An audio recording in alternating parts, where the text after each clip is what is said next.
जैसे मर्जी कोई भी कपड़ा पहन लो, क्या फर्क पड़ता है बेटा, रिश्तेदारों के सामने होते हो तो है। ओ छुटको, कल जहां तक किया था उसके बाद चीजों को देखते हैं, समझते हैं और ध्यान दीजिएगा।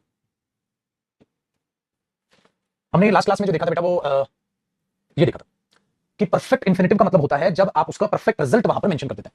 परफेक्ट इंफिनिटिव का मतलब होता है जब आप उसका परफेक्ट रिजल्ट वहां मेंशन कर देते हैं। ठीक है भाई, वेरी गुड। अब इसमें बेटा मैंने कहा था कि एरर या तो ऐसे आएगा या और भी कुछ है एरर, उनको भी जरा एक बार ध्यान से देख लेते हैं। देखो ये हो गया एरर, और भी एरर है, कैसे आ सकते हैं उनको एक बार ध्यान से अब देखिएगा। ठीक है, ये है बेटा कि अगर परफेक्ट सेंस आपको दे दी जाए, ध्यान से सुनिएगा, परफेक्ट सेंस के केस में परफेक्ट इंफिनिटिव यूज हो, इसका मतलब बेटा कोरा परफेक्ट इंफिनिटिव आएगा या यूज होगा। In case of perfect sense we will use perfect infinitive. ठीक है ना? देखो तो कैसे, जैसे हमने एक स्टेटमेंट लिखी बच्चे, आई स्टिल रिमेंबर, मुझे अभी भी याद है, to meet him in the train with his family, मुझे अभी भी उससे वो मुलाकात याद है, उससे वो ट्रेन में मिलना याद है, मुझे अभी भी उससे वो ट्रेन में मिलना याद है उसके परिवार के साथ, मुझे अभी भी उससे, ठीक है, ट्रेन में मिलना याद है उसके परिवार के साथ, है कि नहीं भाई? तो एक बात बताओ बेटा, अगर उससे ट्रेन में मिलना आपको अभी भी याद है उसके परिवार के साथ, तो वो मुलाकात हो गई या हो चुकी है? बेटा वो मुलाकात तो हो चुकी है, बोला ना मुझे मिलना याद है, तो मुलाकात तो हो चुकी है। जब आप कह रहे हो अभी भी याद, जब बेटा मुलाकात हो चुकी है और आप उसे याद करो यार हाँ मुझे अभी भी याद है उससे ट्रेन में मिलना, तो मुलाकात तो हो चुकी है, तो यहाँ परफेक्ट फॉर्मेट आना चाहिए बेटा। और टू हैव मेट करो, to have plus third form, मुझे बोलना चाहिए still remember to have met him with his family या to have met him in the train with his family, तो मुझे उससे ट्रेन में मिलना अभी भी याद है, तो मुलाकात तो हो चुकी है, वो परफेक्ट इंफिनिटिव आपको भी याद है। ठीक है, ऐसा ही देखो बेटा, मैंने बोला एक और एग्जांपल लिख रहा हूं, the ship which was on the way to Dubai, एक जहाज जो दुबई के रास्ते पे था, इज रिपोर्टेड, उसके बारे में खबर आई है, इज रिपोर्टेड, उसके बारे में खबर आई है। मैंने बोला the ship which was on the way to Dubai, Dubai के रास्ते में जो था, ठीक है, इज रिपोर्टेड, उसके बारे में खबर आई है क्या? Is reported to sink deep into the mid sea, क्या खबर है? समुद्र में डूबने की खबर है। एक बात बताओ बेटा, अब आप आराम से सोचोगे पेपर में कि वो जहाज डूब चुका है या अभी डूबेगा, बेटा क्या लग रहा है? सोचो।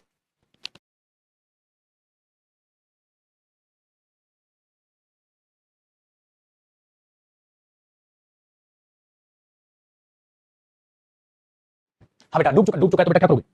To have plus third form, बेटा सिंक की थर्ड फॉर्म क्या बताई थी? अरे चुनो, क्या बताई थी? संक, तो मेरे भाई to have sunk. So the ship which was on the way to Dubai is reported to have sunk deep into the mid sea, डूब चुका है। अच्छा एक बात बताओ बेटा, एक और एग्जांपल हो जाए, गर्मा गर्म है, गांधी जी, ठीक है, इज नॉन, गांधी जी जाने जाते हैं to do so many things, बहुत सारी चीजें करने के लिए, to do so many things, बहुत सारी चीजें करने के लिए, विच हेल्प्ड अस, जिन चीजों ने हमारी मदद की थी, टू गेट फ्रीडम, आजादी पाने में। तो एक बात बताओ बेटा, मीनिंग तो इसका ये हुआ, गांधी जी जाने जाते हैं बहुत सारी चीजें करने के लिए, जिन चीजों ने हमारी मदद की थी आजादी पाने में। तो पाजी अपने मुझसे एक बार बात सोचिए बेटा, वो चीजें उन्होंने कर ली, तो वो चीजें करने के लिए जाने जाते हैं मेरे भाई, वो चीजें तो उन्होंने कर, अगर चीजें कर ली तो परफेक्ट रिजल्ट आना था, परफेक्ट। इसका मतलब Gandhi ji is known to have done, Gandhi ji जाने जाते हैं बहुत सारी अच्छी चीजें करने के लिए जिन चीजों ने हमारी आजादी पाने में मदद की। बेटा दो कोड़ी की औकात नहीं है इसकी, टेंस से रिलेट करो ना। इंफिनिटिव होता है, हाँ भाई, एक होता है इंडेफिनिट इंफिनिटिव, एक होता है परफेक्ट इंफिनिटिव, ठीक है, एक होता है कंटीन्यूअस इंफिनिटिव, कैसे यूज होगा मीनिंग के हिसाब से यूज होगा, हमारे में क्या टेंशन नहीं, कितना आसान काम है। तो मेरे भाई इसको टेंस से रिलेट करना, इसको अलग टॉपिक ही मत मानो आप, होता है ना चीजें, कई बार मैंने आपको बार बार डांटा इस बात में, चीजें आसान होती है, हम मुश्किल खुद बनाते हैं। कर लो कॉपी,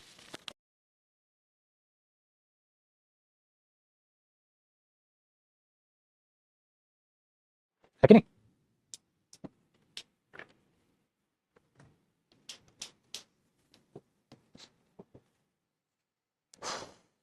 गेट का गॉट इसलिए नहीं होगा मेरे बच्चे, ओ छुटकू बेटा, मेन वर्ब ये ना कि पास्ट हो गया, टू प्लस में फर्स्ट फॉर्म थोड़ी ना टेंस के हिसाब से चेंज होती है, ये तो सही है। तो विच हेल्प्ड अस, जिन्होंने हमारी मदद की थी फ्रीडम, आजादी पाने में, सिंपल सेंस हो गया। ठीक है, तो ये तो ये हो गया ना बेटा पास्ट, हाँ, लेकिन ये टेंस के हिसाब से थोड़ा ना बदलेगा, अगर पेपर में यहाँ गोट होता तो एरर नहीं हो जाता बेटा, सेकंड फॉर्म क्यों लगाओगे? तो बच्चे कैसे कैसे वर्ब हैं, जैसे सर रिमेंबर अभी भी याद है, रिपोर्टेड, रिमेंबर, नॉन जाने जाते हैं, तो इस तरीके से आपके पास वर्ब है जो आपको उसमें मदद कर देंगे कि हाँ वहां पर क्या आप यूज करोगे बेटा। ठीक है, आसान हो गया। चलो, तो गांधी जी जाने जाते हैं बहुत सारी चीजें करने के लिए, तो वो चीजें उन्होंने कर ली बेटा। अब आगे बढ़ते हैं। अब बेटा टाइप नंबर 4 की बात, टाइप नंबर 4 था परफेक्ट इंफिनिटिव, अब टाइप नंबर 5 की बात बेटा। टाइप नंबर 5 क्या है, आ जा, टाइप नंबर 5 बेटा perfect continuous infinitive, perfect continuous infinitive. Sir perfect continuous infinitive भी होता है, बिल्कुल बेटा, बिल्कुल टेंस की तरह ट्रीट होता है। कैसे बनाओगे देखो भाई, आप इसको बनाने के लिए टू पार्टिकल लगाओगे, उसके बाद बेटा आप क्या लगाओगे, हैव बीन प्लस आईएनजी, भाई यही तो होता है परफेक्ट का format, has have been plus ING. लेकिन बेटा टू के बाद हैज का कोई स्थान नहीं, टू के बाद हेड का कोई स्थान नहीं, भाई परफेक्ट में या तो हेड बीन आईएनजी या हैज बीन आईएनजी या हैव बीन आईएनजी होता है, लेकिन बेटा टू पार्टिकल के बाद तो सिर्फ फर्स्ट फॉर्म आती है, ना तो हेड के कोई चांस ना हैज के कोई चांस, तो ये जो बनेगा बेटा इसी को हम बोल देते हैं परफेक्ट इंफिनिटिव, इसी को हम बोल देते हैं परफेक्ट इंफिनिटिव। आसान है बेटा, चलो आगे देखो कैसे यूज होगा बेटा। एक बात बताओ, मैंने बोला यार उनको देखकर लग रहा है, बोलते नहीं यार इनको देखकर लग रहा है जैसे यहाँ ये तो 10 साल से ज्यादा सही रह रहे हैं, इनको देखकर लग रहा है ये तो यहाँ 10 साल से ज्यादा सही रह रहे हैं, तो आप क्या करोगे, they seem that they have been living here, वे यहाँ रह रहे हैं फॉर मोर देन 10 इयर्स, ये तो यहाँ 10 साल से ज्यादा से रह रहे हैं, तो आप इसे ऐसे लिखोगे बेटा, उत्तर जी सेंटेंस तो ये भी सही है, लेकिन मैंने कहा था दैट दे, इसको आप स्किप मार सकते हो ना, यहां से आपने लिखा और दे सीम, उनको देखकर लग रहा है। हाँ बेटा दे कॉमन चला गया, दैट की जगह टू पार्टिकल लगा दो। They seem to have been, they seem to have been living here for more than 10 years। तो बेटा ये भी अपने आप में सही हो गया, परफेक्ट कॉन्टिन्यूअस इंफिनिटिव में भी कोई अलग बात नहीं है। तो जो चीजें सिंपल है उसको हम मुश्किल क्यों बनाए बेटा, बहुत आसान सा काम है, निपटा दो जरा। तो कोई बड़ी बात नहीं, बहुत आसान है, ठीक है। अब आप सोचोगे इस पे एरर कैसे आएगा, एरर देखो बेटा, अगर पेपर में आ रहा है बेटा they seem to have been living, तो ये तो सही है। अगर पेपर में आ जाए बेटा they seem to be living, to be living continuous infinitive है, और बेटा एक बात बताओ, अगर ये देखूं तो मैं कॉन्टिन्यूअस इंफिनिटिव है, हाँ मेरे बच्चे कॉन्टिन्यूअस इंफिनिटिव, वो भी टाइम ड्यूरेशन के साथ। ये तो टाइम ड्यूरेशन हो गई बेटा, टाइम ड्यूरेशन में या तो परफेक्ट यूज होता है फोर के केस में, या परफेक्ट कॉन्टिन्यूअस यूज होता है, तो यहां पर कॉन्टिन्यूअस इंफिनिटिव तो गलत हुआ। हाँ पुत्र ये मैं बता दूं, अगर आप चाहो तो फोर के केस में परफेक्ट भी आता है सर, आपने तो हमें सिखाया था, फोर जब ड्यूरेशन ऑफ टाइम दिखाता है तो परफेक्ट टेंस भी आता है और परफेक्ट कॉन्टिन्यूअस भी आता है, इसलिए फोर ड्यूरेशन के साथ बेटा परफेक्ट कॉन्टिन्यूअस इंफिनिटिव भी आ जाएगा और परफेक्ट इंफिनिटिव भी आ जाएगा। इसका मतलब आप इसको ऐसे लिख सकते हो, दे सीम अलग से लिखना, they seem to have lived here, उनको देखकर लग रहा है वो यहां 10 साल से ज्यादा से रह रही है, ठीक है ऐसे लिख दिया, they seem to have lived here for 10 years, इनको देखकर लग रहा है वो यहां 10 साल से 10 साल हो गए उनको रहते हुए, या टू हैव लिव्ड कर दो या टू हैव बीन लिविंग कर दो, बेटा दोनों सही है। ये चीज मैंने आपको पहले ही बता रखी है कि फोर के केस में परफेक्ट या परफेक्ट कॉन्टिन्यूअस दोनों आ सकता है। तो बिल्कुल मैं आपको एक सिंपल चीज मैंने कल भी कही थी कि आप सिर्फ इनको चीजों को टेंस से रिलेट कर लो बेटा, क्योंकि उसी का ये शॉर्टकट है। चलो तो ये था परफेक्ट कॉन्टिन्यूअस इंफिनिटिव, तो परफेक्ट इंफिनिटिव भी हो गया, परफेक्ट कॉन्टिन्यूअस इंफिनिटिव भी आपका हो गया।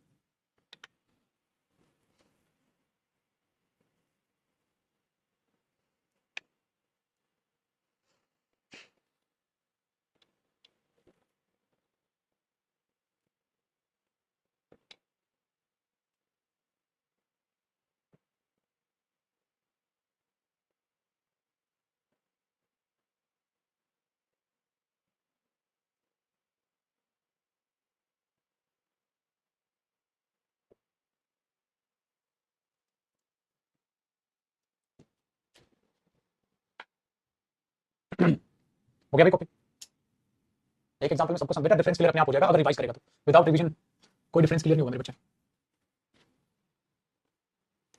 आओ बेटा, तो आपने सारा देखा, indefinite infinitive, continuous infinitive, perfect infinitive, perfect continuous infinitive, direct infinitive, pass हो। पांचों टाइप कहां-कहां यूज होंगे रिवाइज आपने कर रखा होगा बेटा, ठीक है। ये दिन याद रखिएगा, जैसे रिवीजन नहीं करोगे ना सब है, जैसे बच्चे लिखना सर सारा एक बार रिवाइज, रिवाइज भी मैं ही कराऊं, मतलब रिवाइज भी मैं ही कराऊं, बात करो, कमाल है, कमाल बेटा। चलो जी अब जरा आगे देखो, ऐसे बच्चे बेटा ये वही बोलते हैं जो रिवीजन नहीं करते। अगर आप रिवीजन नहीं करोगे ना तो आपको ये लगेगा सबको टीचर कराता रहे, पेपर आ जाएगा सर पे, पता चला सिलेबस ही नहीं हो रहा पेपर आ गया, शर्म कर लो यार। देखो बेटा अब क्या चालू करें, इंफिनिटिव को तो सारा का सारा हमने पास संभाल लिया, अब चालू है बेटा पार्टिसिपल्स, और पार्टिसिपल्स में सबसे पहले क्या था बेटा, प्रेजेंट पार्टिसिपल। प्रेजेंट पार्टिसिपल, ध्यान से समझिएगा बेटा, ये प्रेजेंट पार्टिसिपल क्या होता है, पार्टिसिपल थे ना, present participle, past participle, perfect participle. तो बेटा अब मैं हेडिंग अगर आप डालो तो ये भी डाल सकते हो पार्टिसिपल्स। अब हम पढ़ेंगे पार्टिसिपल्स क्या होते हैं सर, ये पार्टिसिपल्स का मतलब होता है बेटा एडजेक्टिव्स, जब वर्ब एडजेक्टिव का काम करे, ठीक है वेरी गुड। तो जो ये प्रेजेंट पार्टिसिपल का मतलब होता है बेटा, जब वर्ब की फर्स्ट फॉर्म प्लस आईएनजी हां एज एन एडजेक्टिव यूज हो, एज एन एडजेक्टिव यूज हो, जो कि कहीं भी एक एडजेक्टिव के रूप में हो सकती है बेटा, ठीक है वेरी गुड, कहीं भी एडजेक्टिव के रूप में वो हो सकता है, कहीं भी हो सकता है, जैसे मैंने बोल दिया, कॉपी करना साथ साथ, this is an interesting story, this is an interesting story. तो बेटा आप अगर देखोगे तो स्टोरी क्या हुआ, उत्तर जी नाउन हुआ, और अगर इंटरेस्टिंग देखोगे तो क्या हुआ, एडजेक्टिव हुआ, एडजेक्टिव हो गया, वेरी गुड, आसान है सर। अच्छा अगला देखिएगा, अगर मैंने एक एग्जांपल लिखा बेटा जी, I saw some running students there, I saw some running student, मैंने कुछ दौड़ते हुए स्टूडेंट्स देखे थे। तो बेटा आप देखोगे स्टूडेंट्स क्या हुआ, नाउन हुआ, नाउन से पहले रनिंग क्या हुआ, एडजेक्टिव हुआ, रनिंग क्या हो गया, नाउन से पहले एडजेक्टिव हो गया, आपने बोला सर काम तो बेहद आसान हो गया। नेक्स्ट मेरे बच्चे, अगर मैंने बोल दिया I saw some flying birds, I saw some flying birds, मैंने कुछ उड़ते हुए पक्षी देखे, तो बर्ड्स क्या हो गया, नाउन हो गया बेटा, फ्लाइंग क्या हो गया, फ्लाइंग क्या हो गया, एडजेक्टिव हो गया कॉन्टिन्यूअस प्रोसेस में। तो पुत्र वर्ब की first form plus ING as an adjective ऐसे आपको दिखाई दे सकती है, जिसमें आप उसको इस रूप में देख रहे हो। एक और रूप है बेटा, अगर मैं बोल दूं, एक एग्जांपल यहां लिख देता हूं, कहीं भी लिख लेना, आई आई मैंने इसे लिखा इसको, the boy who is standing there, the boy who is standing there हाँ कैन हेल्प यू, लड़का जो वहां खड़ा हुआ है वो आपकी मदद कर सकता है। अब बेटा है तो ये भी adjective, the boy who is standing there, है तो ये भी इस बॉय का क्या adjective, the boy who is standing there, लड़का जो वहां खड़ा हुआ है, कैन हेल्प यू आपकी मदद कर सकता है। अब ध्यान से सुनो बेटा, इसको चाहूं तो मैं एक शॉर्टकट में बोल सकता हूं, क्या, द बॉय, हाँ और मैं कोमा लगा के यहां ऐसे लिख दूं, the boy standing there, the boy standing there, ऐसे कोमा फिर लगा दूं, लड़का वहां खड़ा हुआ है, लड़का वहां खड़ा हुआ है, तो मैंने बोल दिया बेटा द बॉय स्टैंडिंग देयर, आसान है, द बॉय स्टैंडिंग देयर हाँ कैन हेल्प यू, लड़का वहां खड़ा हुआ है हाँ तुम्हारी मदद कर सकता है, तुम्हारी मदद कर सकता है। तो आपने बोला the boy standing there can, अभी भी क्या बना बेटा, एडजेक्टिव भी बना, किसका ये, तो इससे और ज्यादा शॉर्टकट मिल जाए इसे, या तो बच्चों की तरह पूरा रायता फैला के लिख दो, या शॉर्टकट मार दो, the boy standing there can help you, ये भी सही है बेटा, ये भी सही है। तो क्या सीखा, ये सीखा बेटा, जब वर्ब की फर्स्ट फॉर्म प्लस आईएनजी का एडजेक्टिव बनना होता है तो वो कहीं भी आ जाती है, कहीं भी आ, नाउन से पहले आ जाती है, उस नाउन के बाद में आ जाती है, ठीक है कहीं भी नाउन से पहले नाउन के बाद में, बस आपने मीनिंग निकालना है। तो वर्ब की फर्स्ट फॉर्म प्लस आईएनजी भी एडजेक्टिव का काम कर सकती है बेटा, ये बात आपको समझनी होगी, समझ जाएंगे बंधु।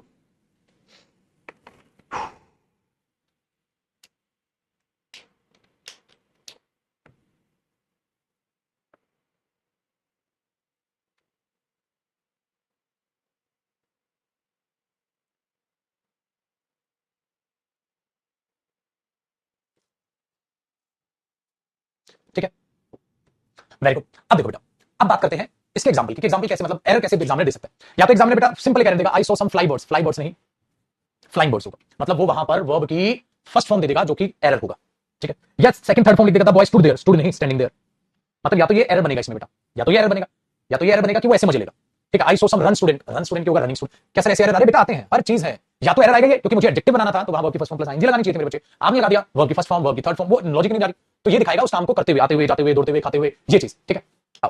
अब एक टाइप का और एरर है, यहां तक वो बेटा, इसी के नीचे एग्जांपल लिखना बेटा। अब मैं कुछ ऐसे एग्जांपल लिखवाऊंगा जहां एक टाइप का और एरर बन सकता है। वो एरर क्या है बेटा, वो एरर है मेरे बच्चे कि जब आप इसको ऐसे लिखोगे, सपोज करो ओपनिंग द डोर, कॉपी करना साथ साथ, opening the door comma I saw him, मैंने एक स्टेटमेंट ये लिख दी बेटा, opening the door I saw him, I saw, थोड़ा साफ लिख लेते हैं, opening the door I saw him, दरवाजा खोलते हुए मैंने उसे देखा था। तो ये जो ओपनिंग द डोर बना है, ओपनिंग द डोर बना है, ये अपने आप में एडजेक्टिव है, दरवाजा खोलते हुए, इसका मतलब बेटा इसकी सेंटेंस से शुरुआत भी कर सकता है वर्ब की फर्स्ट फॉर्म प्लस आईएनजी। दरवाजा खोलते हुए कैसा मीनिंग दे रहे, आते हुए, जाते हुए, खाते हुए, पीते हुए, पढ़ाते हुए, खेलते हुए, ठीक है, गाने सुनते हुए, दौड़ते हुए, ठीक है, दरवाजा खोलते हुए, हाँ, तो ये एडजेक्टिव बना किसका, आई का, क्यों, क्योंकि उसके बाद लिखा ही है। तो दरवाजा खोलते हुए मैंने उसे देखा था, इसका मतलब दरवाजा वो नहीं खोल रहा था, मैं खोल रहा था, सीन समझो, ये दरवाजा बेटा, दरवाजा खोलते हुए मैंने उसे देखा था, तो मैं ही दरवाजा खोल रहा हूं, दरवाजा खोलते हुए मैंने उसे देखा था, तो जाते हुए मैंने उसे बाय की थी, तो ये चीज समझना। लेकिन अगर इसी को मैं ऐसे लिख दूं बेटा, आई सॉ हिम, आई सॉ हिम, इसको पीछे फेंक दो, आई saw him opening the door, I saw him opening the door, मैंने उसे देखा था दरवाजा खोलते हुए, पूरी की पूरी कायनात पलट गई, कहानी पलट गई, कहानी में ट्विस्ट आ गया। अब देख छोटू मेरे भाई, जो ये हिम है और इसके बाद आप लिख रहे हो ओपनिंग द डोर, तो इंग्लिश लैंग्वेज चलती है, मैंने कहा ना सामने से, मैंने देखा था उसे दरवाजा खोलते हुए, अब मेरे बच्चे ये हिम दरवाजा खोल रहा, अब कहानी कुछ हो रहा है बेटा, मैं यहां खड़ा हूं और वो दरवाजा खोल के जा रहा है, तो मैंने देखा था उसे दरवाजा खोलते हुए, कहानी पलट गई, कहानी पलट गई, ये कहानी यहां पर बन गई बेटा। तो ये चीज और इसमें क्या है फर्क, वही आपको समझना, ठीक है, वही आपको समझना है। मैंने सर दोनों सही है, क्योंकि बेटा ये भी दरवाजा खोल सकता है, ये भी दरवाजा खोल सकता है, दोनों ही तो सही है, लेकिन इसी पर बेस्ड एरर देगा। कैसे, अब देखो, इसी बात को बेटा मैं ऐसे भी लिख सकता हूं, when I was opening the door I saw him when he was opening the door, ऐसे भी तो लिख सकता हूं, जरूरी नहीं है बेटा कि मैं उसको डायरेक्ट वर्ब की फर्स्ट फॉर्म प्लस आईएनजी मान, मैं उसको ऐसे भी लिख सकता हूं, I saw him opening the door, तो I saw him when he was opening the door, और इसको भी ऐसे लिख सकता हूं, when I was opening the door I saw him, दोनों सही। इसका मतलब मेरे बच्चे अगर आप चाहो आजू बाजू जगह है तो आप लिख सकते हो, इसको मैं ऐसे भी लिख सकता हूं बेटा, when I was opening the door I saw him, और मेरे बच्चे इसको लिख सकता हूं, I saw him when he was opening the door,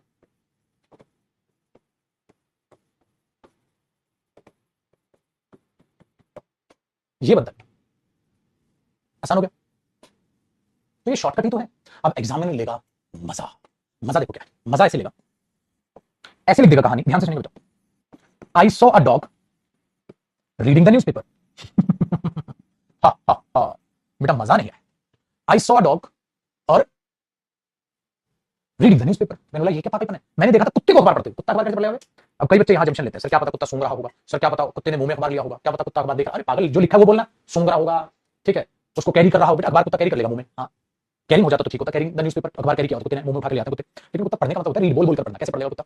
इसका मतलब बेटा अब मुझे ठीक करना है, लेकिन पेपर में मैं एरर कहां मानूं, पेपर में मैं यहां एरर कहां मानूं, अब सर पेपर में कहां एरर मानेंगे बताओ, इसे ठीक यहां से करना होगा, यहां से करना होगा तो एरर यहां होगा बेटा, इससे पहले मुझे रीडिंग से पहले, तो जिसमें भी रीडिंग होगा ना, जिस पार्ट में, अगर पार्ट यूं जाएगा ना तो इसमें एरर, मुझे यहां ये लिख देना चाहिए व्हेन आई वाज, और इसको अलग एक सेंटेंस बना देना चाहिए, I saw a dog when I was reading the newspaper, मैंने कुत्ते को देखा था जब मैं अखबार पढ़ रहा था, I saw a dog when I was reading the newspaper, मैंने कुत्ते को देखा था जब, ठीक है, मैं अखबार पढ़ रहा था। अब सेंटेंस लिखो, दूसरी कहानी देखो मेरे बच्चे, अगर मैं कह रहा वैसा लिख दूं,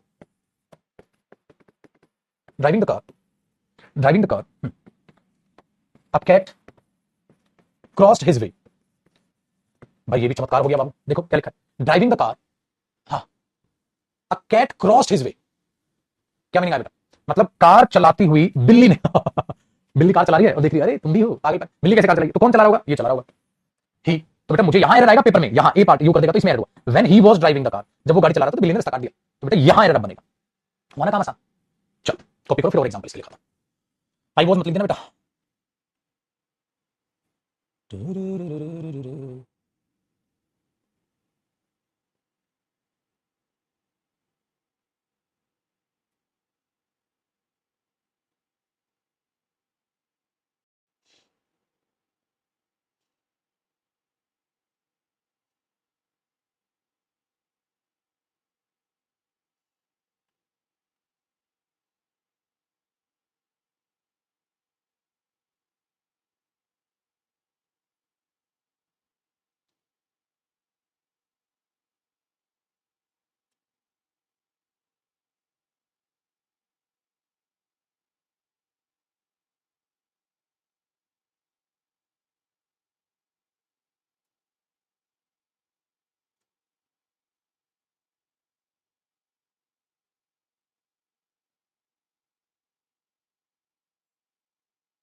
ठीक है भाई, कर लिया।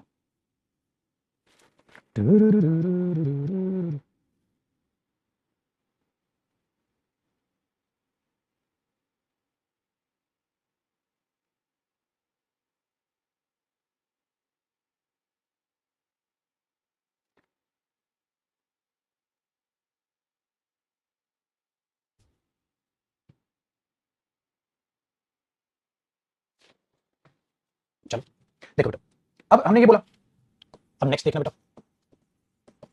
Watching the TV, someone knocked at the door. बेटा क्या मीनिंग हुआ? टीवी देखते हुए, ठीक है, टीवी देखते हुए किसी ने दरवाजे पर नॉक किया था। टीवी देखते हुए किसी ने दरवाजे पर नॉक किया था, ठीक है, बताओ पाजी क्या मतलब हुआ? टीवी देखते हुए किसी ने दरवाजे पर नॉक किया, मतलब कोई टीवी लाया था घर से उठा के, जो टीवी देख रहा है ठक ठक ठक ठक, ऐसा तो नहीं है ना, जो टीवी उठाया हुआ था टीवी देखते हुए, क्योंकि बेटा अगर ये बनेगा तो ये इसका एडजेक्टिव बनेगा, लेकिन पॉसिबल ही नहीं है। तो टीवी कौन देख रहा होगा? मैं देख रहा हूं, कोई लिखा ही नहीं कौन देख रहा है टीवी, तो मैं अपने आप को मान लेता हूं बेटा, तो पेपर में तो यहां एरर हो गया। तो when I was watching the TV, जब मैं टीवी देख रहा था, किसी ने दरवाजे में नॉक किया। बात सेंसिबल लगती है ये बात। तो अब ये कितना बड़ा भी हो सकता है बेटा ये चीज। देखो, going towards to her friends to give them some fruit, a cat, crossed, her, way, oh my, catch it, God। देखो, someone knocked at the door, भूल गए? अरे अभी लिख देंगे बेटा, पूरा फीस वसूल देंगे बिटवा, ऐसा नहीं है, लीजिए पूरा फीस वसूल देंगे। Catch। देखो मैं लिखा going towards her friends, towards to super flow चलेगा बेटा, टूवर्ड्स टू एक साथ कैसे आएगा, है ना? तो going towards her friends to give them some fruit. बेटा यहां तक ही तो देखो कितना बड़ा एडजेक्टिव है, देखो कितना बड़ा एडजेक्टिव।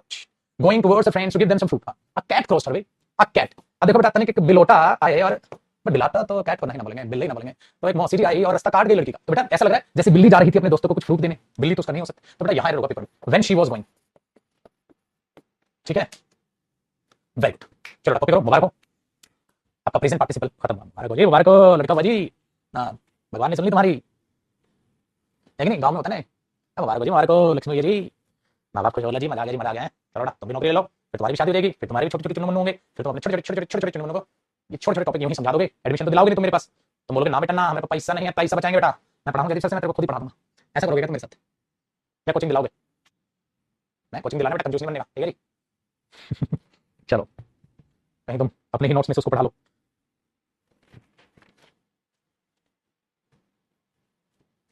चलो जी, अब बात करते हैं बेटा पास्ट पार्टिसिपल की, तो प्रेजेंट पार्टिसिपल हुआ बेटा।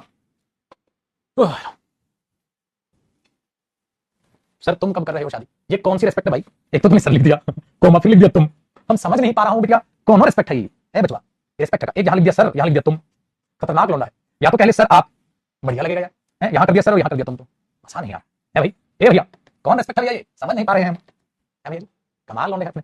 अब देखो अब बात करते हैं पास्ट पार्टिसिपल की। बच्चे पास्ट पार्टिसिपल क्या होता है भैया, अब उसको जानते हैं बेटा। पास्ट पार्टिसिपल में वर्ब की थर्ड फॉर्म एडजेक्टिव बनती है। पास्ट पार्टिसिपल बनता है बेटा जब वर्ब की थर्ड फॉर्म को आप एज एन एडजेक्टिव देखते हैं। लेकिन मैं इसमें कुछ अलग आपको कराना चाह रहा हूं, बताना चाह रहा हूं, जरा दिल थाम के बैठेगा मेहरबान और कदरदान, ठीक है क्या बेटा? ध्यान से सुनिए, ठीक है? तो पास्ट पार्टिसिपल वर्ब की third form as an adjective, लेकिन मैं आपको सिखाना चाह रहा हूं बेटा, आप यूज ऑफ थर्ड फॉर्म देखो, क्योंकि एरर यहीं पर आएंगे कि वर्ब की थर्ड फॉर्म कैसे कैसे इस्तेमाल हो सकती है। अब आप बोलोगे सर हमें याद आ रहा है, आपने मॉडल्स में बताई थी ये बात, है ना? वही चीज यहां जान लेंगे बेटा। वर्ब की थर्ड फॉर्म मेरे पुत्र या तो नजर आएगी आपको टेंस में, या नजर आएगी बेटा पैसिव वॉइस में। टेंस में भी आपको नजर आती है, या आपको नजर आएगी पैसिव वॉइस में, जब काम किसी के द्वारा किया जाएगा, by plus doer of action आता है। और हम प्रेपोजिशन में भी इस बात को जान गए हैं बेटा। आज भी प्रेपोजिशन की क्लास मेरे बच्चे, आज भी प्रेपोजिशन की क्लास 1:30 बजे ही होगी, आज भी प्रेपोजिशन की क्लास 1:30 बजे ही होगी। कल से फिर आपके ही टाइमिंग पे जो 5:30 है उसी पर होगी, चिंता न करो। आओ छोटू भाई, तो टेंस हुई थर्ड फॉर्म ऑफ वर्ब, या तो आपको नजर आएगी बेटा, ठीक है, टेंस में, या मेरे बच्चे नजर आएगी आपको पैसिव वॉइस में, ठीक है? मैंने आज राकेश सर ने बैच में कहा कि आपकी शादी पे भंडारा करेंगे ठीक है भंडारा करेंगे, ठीक है? अब पैसिव वॉइस बेटा थर्ड फॉर्म आएगी बाई प्लस डूअर। तीसरा है मेरे दोस्त, आपको थर्ड फॉर्म ऑफ वर्ब नजर आ सकती है बेटा as an adjective, as an adjective. क्या इसके अलावा आपको वर्ब की थर्ड फॉर्म कहीं भी नजर आ सकती है? क्या इसके अलावा आपको वर्ब की थर्ड फॉर्म कहीं भी नजर आ सकती है? आप खुद से सोचो, इसके अलावा कहीं भी नजर आ सकती है आपको? कहीं भी नहीं ना, कहीं भी नहीं ना। बस बेटा तीनों का डिफरेंस आपको समझना होगा। ये आपका इंटीजर था। अगर मैं एक एग्जांपल लिखता हूं बेटा, I have painted my chair, मैंने अपनी कुर्सी को पेंट कर दिया, तो बेटा यहां पर ये परफेक्ट टेंस बन गई। छुटकू मियां अगर मैं ये कह दूं बेटा my chair has been painted by me, मेरी चेयर मेरे द्वारा पेंट कर दी गई, तो बेटा ये पैसिव वॉइस बन गई। और मेरे पुत्र मैं अब थक गया, आई एम टायर्ड नाउ, आपने लिख दिया मेरे बच्चे आई एम टायर्ड नाउ, तो बेटा ये टायर्ड यहां एडजेक्टिव बन गए। आपने बोल दिया this is a painted chair, this is a painted chair, अरे यार ये तो पेंट की गई चेयर है, बेटा जी चेयर नाउन हुआ, उससे पहले तो वर्ब की थर्ड फॉर्म भी बेटा एडजेक्टिव आ गया। बोलते नहीं गिवन क्वेश्चंस, गिवन क्वेश्चंस बेटा, क्वेश्चंस क्या हुआ, नाउन हुआ, गिवन क्या हुआ, एडजेक्टिव हुआ। कोई फर्क तो नहीं आ रहा है मेरे दोस्त। तो वही चीज आपको यहां पर बड़ी आसानी से तसल्ली के साथ दिखाई दे रही, तो कोनो टेंशन वाली बात है ही नहीं, कोई बात ही नहीं है कि नहीं बेटा। डिफरेंशिएट करना आपको अपने आप से आ रहा होगा। अब सवाल आता है बेटा पेपर में इस पर बेस्ड एरर कैसे आएगा, अभी वही बताऊंगा, पहले आप यहां तक कॉपी करो। होई राम ने।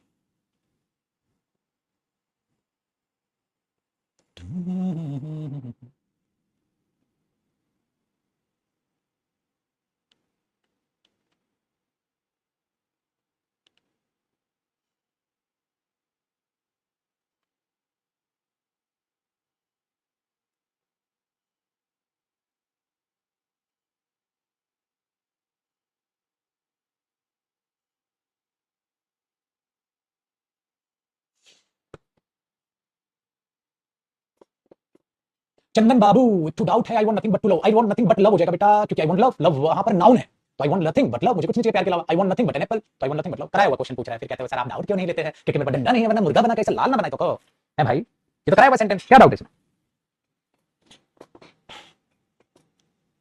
ठीक है बेटा। आगे देखो भाई, अब इसमें बेटा एरर देखो, यहीं से आपकी वो कार्यवाही स्टार्ट हो जाएगी बेटा। एरर कैसे बनते हैं, एरर बेटा परफेक्ट में परफेक्ट के हिसाब से आएगा, टेंस के हिसाब से परफेक्ट में परफेक्ट के हिसाब से आ जाएगा, पैसिव में पैसिव के हिसाब से, एडजेक्टिव में एडजेक्टिव के हिसाब से। कैसे, जरा ध्यान से। अगर मैं आपको एक क्वेश्चन देता हूं, द रोड, ठीक है, हाँ, has cleaned by the workers, भाई वर्कर्स के द्वारा रोड क्लीन कर दिया गया बेटा, रोड अपने आप क्लीन हो गया, वर्कर्स के द्वारा किया गया, वर्कर्स के द्वारा किया जाएगा, खुद से कैसे क्लीन हो जाएगा, ऐसा तो कुछ नहीं है बेटा, खुद से क्लीन तो नहीं होगा, वर्कर्स के द्वारा किया जाएगा, तो बेटा द रोड हैज क्लीन नहीं, हैज बीन क्लीन होना था, पैसिव वॉइस में तो हैज क्लीन तो एक्टिव वॉइस होता है बेटा, वेरी गुड।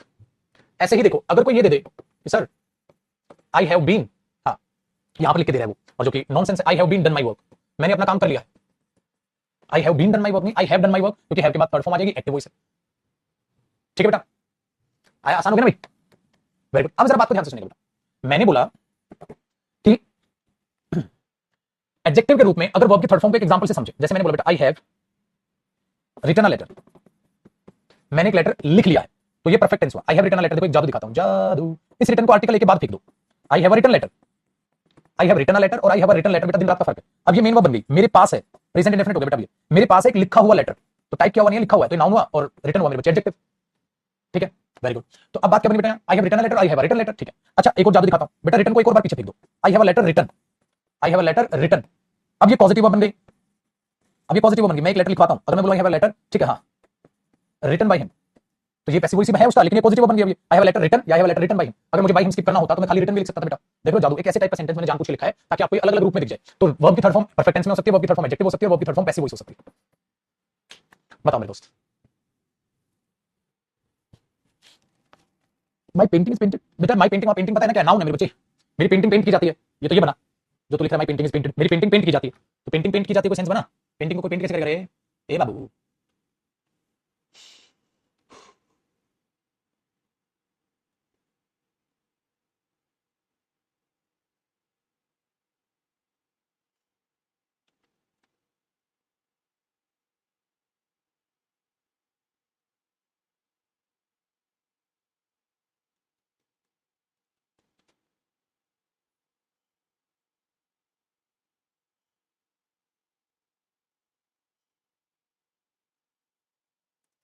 और बेटा सही, कूल, तो तीनों सही है, तो इस तरीके से इस पे आप चीजों को संभाल लो।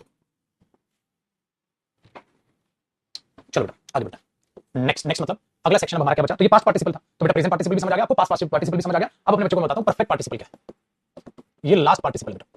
परफेक्ट पार्टिसिपल का मतलब है हैविंग प्लस थर्ड फॉर्म, जब ये हैविंग प्लस थर्ड फॉर्म और आगे एडजेक्टिव का काम करेगी बेटा, जिसमें दो वर्ड हो गए तो एडजेक्टिव फ्रेज ही बन सकती है ना, फ्रेज होता है ना गुच्छा, तो खाली थर्ड फॉर्म नहीं, खाली हैविंग प्लस थर्ड फॉर्म। लेकिन बेटा इसको मैं समझाऊंगा बना कैसे, कैसे ये हैविंग प्लस थर्ड फॉर्म बना है, मैं इसको बताऊंगा आपको किस तरीके से ये बेसिकली बना है, ठीक है, वो आपको समझना कैसे एडजेक्टिव ये बना है उसको देखिए। तो इसकी डेरिवेशन को समझते हैं बेटा, देखो एक एग्जांपल, मेरे पुत्र मैंने एक सेंटेंस लिखा, साथ साथ कॉपी कर लीजिएगा, after I had done my work, after I had done my work, जब मैंने अपना काम कर लिया था, after I had done my work, ठीक है, जब मैंने अपना काम कर लिया था, तो बेटा हेड प्लस थर्ड फॉर्म आएगा, आई वेंट टू मार्केट, में मार्केट गया था, तो बेटा ये सेंटेंस बिल्कुल करेक्ट है, दिन दहाड़े बिल्कुल सही है, लेकिन मैं इसे शॉर्टकट देना चाहता हूं, या व्हेन भी लगा सकते हैं, when I had done my work I went to market, मैं इसे शॉर्टकट देना चाहता हूं, तो मैंने बोला यार देखो आफ्टर है कंजंक्शन, हाँ, और ये आई कॉमन है बेटा, तो कुछ ऐसा कर कमाल कि मैं तेरा हो जाऊं, क्या हो जाऊं भाई, मैंने बोला कि अगर मैं इसे, जो कि यहां एडवर्ब है बेटा, टाइम है, टाइम बता रही है स्टेटमेंट, कुछ ऐसा कमाल करूं कि इसे मैं एडजेक्टिव बना दूं, और इसे एडजेक्टिव बना दूं आई का, तो मजा नहीं आ जाए, एडजेक्टिव बना दूं आई का, कैसे सर? ठीक है, कैसे सर? कि बेटा वर्ब की फर्स्ट फॉर्म प्लस आईएनजी का एडजेक्टिव बना रहे हो, तो यहां मुझे परफेक्ट एडजेक्टिव चाहिए टेक्निकली, क्योंकि वो एक्शन करते हुए नहीं गया, वो करते हुए मार्केट नहीं गया, काम करके मार्केट गया। तो मुझे इसको एडजेक्टिव बनाना है, लेकिन एक ऐसा एडजेक्टिव कि जिसमें बेटा वो काम हो चुका है, ऐसा नहीं कि वो कर रहा है, वो काम हो चुका है। तो क्या किया जाए? मैंने बोला देख, अगर ये एडजेक्टिव बन जाएगी तो ये ऑटोमेटिकली इससे रिलेट कर जाएगी, एडजेक्टिव तो इसका हिस्सा बन जाएगा, कंजंक्शन की जरूरत ही नहीं है फिर तो। बेटा अगर वो एडजेक्टिव बन गया तो कंजंक्शन की जरूरत नहीं है। Very good. और आई और आई कॉमन है तो आई स्किप हो जाएगा, क्योंकि इसका एडजेक्टिव बन जाएगा। हाँ, तो मैंने क्या किया, कंजंक्शन को स्किप कर दिया, आई को स्किप कर दिया, क्या बचा? Head done. और मैंने बोला हेड को एक काम करता हूं, हेडिंग कर देता हूं। क्या बेटा हेड का हेडिंग होगा? आपने बोला नहीं होता, वो तो फर्स्ट फॉर्म पे आता है आईएनजी। तो मुझे क्या करना पड़ेगा? हैविंग। बेटा मैंने डन का क्या रखा? डन। और इसको ऐसे लिख दिया, having done my work, having done my work, comma I went to market, having done my work I went to market. तो मीनिंग क्या है? काम करके मैं मार्केट गया था। तो जब मैंने काम कर लिया था मैं मार्केट गया था, और काम करके मैं मार्केट गया था, बात तो बराबर हुई। ठीक है, वेरी गुड। तो having done my work I went to market. So बेटा ये जो हैविंग डन माय वर्क बना, अब ये क्या बन गया? Adjective phrase. किसके एडजेक्टिव? काम करके मैं मार्केट गया था। किसने काम किया? आई ने किया। तो इस तरीके से पैदा हुआ बेटा हैविंग प्लस थर्ड फॉर्म। अब बच्चे इंटरेस्टिंग बात ये है, जो इसमें मेन वर्ब है वो ये है, मेन वर्ब तो इसमें ये है वेंट, तो ये मेन एक्शन है, और ये मेन वर्ब का टाइम क्या है? Past time. पास्ट टाइम है, तो ये भी पास्ट हो गया, क्योंकि एडजेक्टिव का खुद का कोई समय थोड़ी ना होता है। एडजेक्टिव तो बेचारा एडजेक्टिव रहेगा, उसे प्रेजेंट में बोलो, उसे पास्ट में बोलो, उसे फ्यूचर में बोलो। ये बोलो I will go to market, तो ये फ्यूचर बन जाएगा। काम खत्म करके मार्केट जाता हूं मैं, ये प्रेजेंट बन जाएगा। पास्ट है तो ये पास्ट बन जाएगा। तो इसका टाइम तो इस पे डिपेंड करेगा मेन हिस्से पे, क्योंकि वो तो आपने उसको तो एडजेक्टिव बना दिया। क्योंकि इसलिए बच्चा कहता है सर हेड को अगर हैविंग बना देंगे हम तो टाइम कैसे पता चलेगा पास्ट में हुआ काम? मैंने बोला बेटा पास्ट में हुआ काम यहां से पता चलेगा ना, जब तो इसका एडजेक्टिव बन गया। क्योंकि मेरे बच्चे हेड जो है वो सेकंड फॉर्म है, और सेकंड फॉर्म पे आईएनजी नहीं आता, फर्स्ट फॉर्म पे आता है, इसलिए मुझे उसे हैविंग में कन्वर्ट करना पड़ा। इसलिए बेटा हैविंग प्लस थर्ड फॉर्म होता है, हेडिंग नहीं होता, और ना मेरे बच्चे हैजिंग होता है। सही है, तो ना ये होगा ना ये होगा, हैविंग थर्ड फॉर्म होता है। तो ये कैसे बना आज आपको पता चल गया। दूसरी बात मेरे बच्चे, ऐसा जरूरी नहीं है कि गले का फंदा ऐसे लिखो, ऐसे बोलो, ऐसे बोलो, या व्हेन से बोल दो, when I had done my work I went to market, after I had done my work I went to market, having done my work I went to market, तेरा मन जैसे लिखना लिख। इसी को तो मैंने कहा था ना बेटा ट्रांसफॉर्मेशन बोलते हैं। सेंटेंस ट्रांसफॉर्मेशन का मतलब क्या है? एक बात को आप दूसरे तरीके से भी कह सकते हो। क्लियर लगी उत्तर? तो बेटा इस तरीके से बना है ये परफेक्ट पार्टिसिपल को आप हमेशा तोड़कर ऐसे भी कह सकते हैं। जैसे वो था ना बेटा, मैंने इसको भी तो तोड़ाया था, इसको भी तो तोड़ाया था क्या? When I was opening the door I saw him, या आपने इसको अवॉइड कर दिया, opening the door I saw him. तो बेटा वही चीजें यहां होने लग रही है। आपका मन है आप उसको अवॉइड कीजिए, आपका मन है आप ऐसे लिखिए। अब एग्जाम में क्या करेगा? एग्जाम में ट्रांसफॉर्मेशन पूछ ले, क्या पता बोले बताओ इसको कैसे लिख सकते हैं। ऐसे ऐसा भी एग्जाम में आया है क्वेश्चन, इसलिए मैं इसे रिलेट करके सिखाता हूं। मैं रूल नहीं रटाता बेटा, having plus third form adjective बन जाती है, डायरेक्ट रूल रटा दिया टीचर ने। पेपर में ट्रांसफॉर्मेशन भी आ जाती है कि सेंटेंस को बताइए और कैसे लिख सकते हैं। पता है आपको? रिव्यू से देखना, आपको दिख जाएंगे क्वेश्चंस, तो आपको पता है कैसे लिख सकते हैं। तो दोनों का क्या है बेटा? सेम मीनिंग है, दोनों के मीनिंग में कोई फर्क नहीं। तो इसलिए हैविंग प्लस थर्ड फॉर्म कैसे भी टाइम में यूज करो, ये एडजेक्टिव है तो मेन जो एक्शन है ना, जो मेन वर्ब है वही बताएगी आपको वो टाइम कौन सा है। काम करके मैं मार्केट जाऊंगा, काम करके मैं मार्केट गया था, काम करके मैं मार्केट जाता हूं, कुछ भी बोलो, काम करके ये तो सेम ही रहेगा। ठीक है बेटा, कॉपी करो। डन। चलो अब एक और बात देखो बेटा, मैंने बोला अपनी गाड़ी वॉश करके मैंने अपने दोस्त को कॉल किया था, उसने अपने दोस्त को कॉल किया था। तो आपने बोला having washed his car, having washed his car he called his friend, having washed his car he called his friend. ठीक है, आसान हुआ कि नहीं पाजी? बताओ। हाँ, इंप्रूवमेंट में नहीं आ सकता बेटा, दोनों सही है। इंप्रूवमेंट में क्या आएगा बच्चा? सही तो है। Having washed his car he called his friend. या अच्छा मैंने बोला भाई अपने दोस्त को कॉल कर ले, having washed my car I will call him, car wash करके कॉल करूंगा उसको, ऐसा भी लिख सकते हो आप। तो बेटा ये चीज आप अपने दिमाग में बैठाइएगा, आप इसी चीज को आप ऐसे भी लिख सकते हैं। तो having plus third form adjective phrase बनेगा। अभी किसका बना देखो, हैविंग वॉश्ड हिज कार ही, तो ये क्या बना? तो ये तो था, ठीक है, ये तो था मेरे बच्चे आज का कारनामा कुछ इस तरीके का, ये तो था आज का कारनामा कुछ इस तरीके का, जिसमें आपने ये देखा। ठीक है, डन। लेकिन इसमें अब एरर और किस तरीके से आएंगे, क्योंकि एरर की तो बात ही नहीं की अभी हमने तो ये बताया एडजेक्टिव हो सकता है। अच्छा हमेशा खाली एरर की बात थोड़ी होती है, नो एरर की तो बात होती है। बताओ, नो एरर की तो बात होती है बेटा। अगर ये है हाँ, तो ये नो एरर की बात नहीं होगी। अगर नो एरर की बात है तो नो एरर भी तो पता होना चाहिए क्यों है। खाली ये मत सोचिएगा हमेशा एरर कैसे आएगा, नो एरर भी तो होगा। आप इसको नो एरर क्यों बताओगे? अब बताओ। अच्छा क्या पता हैविंग डू दे ऐसा बोल दे, यहां हैविंग वॉश हिज कार, अरे हैविंग के बाद वॉश नहीं वॉश आना था, आपको नहीं पता ऐसे भी एरर आपने देखे हुए। तो बेटा एरर कैसा भी आ सकता है, ऐसे दे देगा मेरे बच्चे क्या कि हैविंग वॉश्ड हिज कार की बजाय हैविंग वॉश्ड हिज कार। हाँ, चलो अब बात करते हैं बेटा इस पे एरर क्या क्या है और क्या क्या इसके कॉन्सेप्ट बनते हैं। सबसे पहला कॉन्सेप्ट यही है मेरे बच्चे कि हैविंग के बाद थर्ड फॉर्म ये दिखाता है परफेक्ट सेंस, है ना? Very good. और छोरे वर्ब की फर्स्ट फॉर्म प्लस आईएनजी का एडजेक्टिव बनती है, ये दिखाती है कंटीन्यूअस प्रोसेस कि अभी भी वो काम चल रहा है कि नहीं बेटा? अब इन पर भी एरर बनता है। अब एक एक करके बात करूंगा बेटा, इन पर एरर बनता कैसे। पहला कॉन्सेप्ट मैंने किया,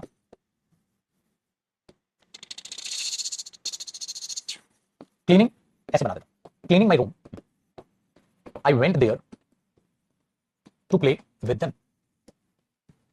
देखो बेटा इस बात का मतलब क्या हो, क्लीनिंग माय रूम, मेरा कमरा साफ करते हुए। बेटा क्योंकि कंटीन्यूअस प्रोसेस, अगर ये एडजेक्टिव बनेगा ना वर्ब की फर्स्ट फॉर्म प्लस आईएनजी, तो ये बनेगा बेटा क्लीनिंग माय रूम, मतलब क्लीनिंग माय रूम का मतलब बन गया बेटा मेरा कमरा साफ करते हुए मैं उनके साथ खेलने चला गया। ओ भाई कमरा साफ करते हुए खेलने चला गया, हजम ना हुई बेटा, बात हजम नहीं हुई भाई। कमरा साफ करके खेलने तो यार ये तो ठीक है। अब इसका इंप्रूवमेंट है बेटा, देखना कितना खतरनाक। इस बात का इंप्रूवमेंट देना है आपने, पता आप कितनी बातों से कह सकते हैं। क्या पता आप इससे पहले आफ्टर लगा दो और आप इसको ये कह दो आफ्टर क्लीनिंग माय रूम। छोटे ध्यान से देख, after cleaning, cleaning after cleaning मतलब आफ्टर मैंने प्रेपोजिशन बना दिया, और ये प्रेपोजिशन के बाद मेरे बच्चे मैंने इसको जिरेंड बना दिया जो उस प्रेपोजिशन का ऑब्जेक्ट होता है। तो क्या कर लेगा बे? पहला इंप्रूवमेंट इसका ये हो सकता है, after cleaning my room I went there to play with them. हो सकता है कि नहीं हो सकता? पहला इंप्रूवमेंट। दूसरा इंप्रूवमेंट इसका ये हो सकता है, क्या पता तू आफ्टर को कंजंक्शन बना दे और ये लिख दे after I had clean my room, मेरा रूम साफ करने के बाद मैं वहां गया था। क्या पता तू ये लिख दे व्हेन आई हैड, जब मैं अपना कमरा साफ कर चुका था, ठीक है मैं, तो या तो यहां आफ्टर भी लिख सकता है तू, या व्हेन भी लिख सकता है, क्या पता मेरे बच्चे यहां इन प्रेपोजिशंस को नहीं तू इन कंजंक्शन को यूज कर ले और बात बोल दे। तो एक तरीका, दो तरीका, तीन तरीका। मैंने कहा अरे थम जा रे बंदे, देखो बेटा इस बात को ऐसे भी तो लिख सकते हैं कि आप खाली लिख दो हैविंग क्लीन माय रूम, किसी ने सुना तो नहीं, हैविंग क्लीन माय रूम, हां I went there to play with them, बेटा ऐसे भी तो लिख सकते हो। तो छोटू भाई आपने एक बात को पहला इंप्रूवमेंट, दूसरा इंप्रूवमेंट, तीसरा इंप्रूवमेंट, चौथा इंप्रूवमेंट क्या कर लोगे बे, गद्दारी कर बे आज से गाली वाला नहीं चल रहा डायलॉग, गद्दारी कर बे। तो बेटा इसको ऐसे भी तो लिख सकते हो, जू जू जू जू जू जू जू जू, बताओ ये लिख सकते हैं, नहीं लिख सकते? हे भगवान। तो बेटा खुश रहो, कोई पूछे तो कह देना जयदीप सर ने कहा है, चार चार तरीके से लिख देते हैं हम, रट्टू तोते नहीं है हम। तो बेटा एक ही बात को आप चार तरीके से लिख दोगे, आग लगा दो, लगा दो। कॉपी दौड़ा यहां तक।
बेटा हो गया कॉपी, चलो तो जी अब 1:30 बजे बेटा फिर मुलाकात करेंगे, पागल कुत्तों की तरह बस पढ़ने के अलावा सारा करेंगे, और मैं पागल कुत्तों की तरह पढ़ाने के अलावा कुछ नहीं करूंगा, बस सिलेक्शन आपका हो जाएगा। बेटा यूं ही मेहनत करते रहो, 1:30 बजे फिर मिलेंगे, फिर पढ़ेंगे, मैं भी थोड़ा खाना खा लूं, तुम भी थोड़ा खाना खा लो, कमर सीधी कर लो, फिर बैठेंगे फिर पढ़ेंगे, ठीक है?